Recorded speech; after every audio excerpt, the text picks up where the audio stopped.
Hi friend, তোমাদের সঙ্গে আবার চলে এসেছি একটা ভিডিও নিয়ে। দেখো, আজকে আমরা একটু ঘুরতে বেরিয়েছি, ম্যাক্সে চলে এসেছি। ম্যাক্স মানে হচ্ছে শপিং মল। এখানে এটা হচ্ছে চৌরাস্তা, বেহালা চৌরাস্তার কাছে।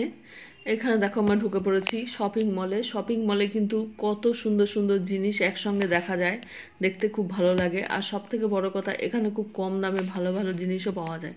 খুব বেশি দাম কিন্তু নয়, তোমরা যারা ইউজ করো তোমরা নিশ্চয়ই জানো। দেখো 249 দাম লেখা রয়েছে মাত্র। আর এখানে দেখো কত সুন্দর সুন্দর আউটফিট রয়েছে, ছেলে মেয়ে এবং বাচ্চাদের বড়দের সবারই জিনিস পাওয়া যায়। 299 এত সুন্দর সুন্দর পছন্দের জিনিস পাওয়া যায় যে সবসময় মনে হয় শপিং মল থেকে কিছু কিনি। এরপর দেখো শপিং মলটা আমরা ঘুরে ঘুরে কিছুক্ষণ দেখলাম, তারপরে এখন ফাঁকাই, ভিড় এবার খুব একটা নেই পুজোর বাজারে। আর এখানে খুব সুন্দর সুন্দর অর্নামেন্টসও পাওয়া যায়। কানের দুলগুলো এত সুন্দর, আমি দেখে গেলাম, পরে কিনে নেব। এরপরে আমরা এখান থেকে বেরিয়ে এলাম। দেখো ব্যাগ ফ্যাগ সবই কিন্তু এখানে পাওয়া যায় এক ছাদের তলায়। এটার জন্যই সবাই এখন শপিং মলটাকে বেশি ব্যবহার করে। তারপরে আমরা এখান থেকে বেরিয়ে এলাম। বেরিয়ে আমরা চলে গেলাম ওয়াও চায়নাতে। ছেলে বললো একটু খাবে, সেই জন্য আমরা চলে গেলাম ছোটোখাটো একটু কিছু খাওয়ার জন্য। প্রথমেই চলে এলো কুলফি। কুলফি তো এখানে দারুণ সুন্দর। আমরা নিয়েছিলাম মালাই কুলফি। মালাই কুলফিটা খুবই সুস্বাদু ছিল। তোমরা যদি কখনো এখানে আসো অবশ্যই ওয়াও চায়নাতে ট্রাই করবে। মালাই কুলফি নেওয়ার পর আমাদের এরপরে আমরা কি খাবো না খাবো সেটার জন্য জিজ্ঞেস করছিলাম। ছেলে বলল যে একটু ভারী খাবারই খাবে। আমি ভেবেছিলাম একটু স্টার্টারে কিছু নেব না, ও বলছে যে না, রাতেবেলা আর গিয়ে কিছু খাবো না, এখন 8টা বেজে গেছে। তারপরে আমরা ওই জন্য একটু chowmein, chilli chicken, fried rice এগুলো নিয়ে নিলাম।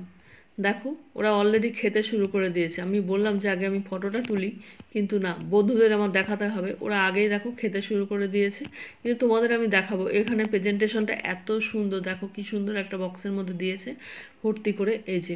আর এইটা হচ্ছে চিলি চিকেন, তারপরে ওইটা ফ্রাইড রাইস চাও ছিল, আর এটা হচ্ছে গিয়ে এই যে ফ্রাইড রাইস। কিছুটা ওরা নিয়ে নিয়েছে, এই জন্য একটু ফাঁকা হয়ে গেছে, না হলে ভর্তি ভর্তি করেই দেয়। দেখাবো তোমাদের এরপরে। এই যে, কিন্তু খাবারটা কিন্তু খুব টেস্টি ছিল, সে আর বলার অপেক্ষায় রাখে না। আমরা অনেক দিন কোনো দিন আসিনি ওয়াও চায়নাতে।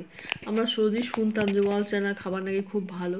তো আজকেও যথারীতি আমরা এসে গেছি ওয়াও চায়নাতে খেতে। আমাদের কিন্তু দারুণ লেগেছে।